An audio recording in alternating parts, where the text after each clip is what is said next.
అక్షింతలంపాడు ఆహ్వానమిచ్చాడు అయోధ్య నేలేటి రామయ్య, ఆ అయోధ్య నేలేటి రామయ్య.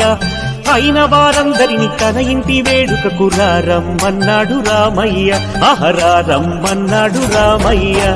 అక్షింతలంపాడు ఆహ్వానమిచ్చాడు అయోధ్య నేలేటి రామయ్య, అయిన వారందరిని తన ఇంటి వేడుకకు రమ్మన్నాడు రామయ్య. అక్షింతలంపాడు ఆహ్వానమిచ్చాడు అయోధ్య నేలేటి రామయ్య, ఆ అయోధ్య నేలేటి రామయ్య. అయిన వారందరిని తన ఇంటి వేడుకకు రమ్మన్నాడు రామయ్య, రమ్మన్నాడు రామయ్య. అక్షింతలంపాడు ఆహ్వానమిచ్చాడు అయోధ్య నేలేటి రామయ్య, అయిన వారందరిని తన ఇంటి వేడుకకు రమ్మన్నాడు రామయ్య.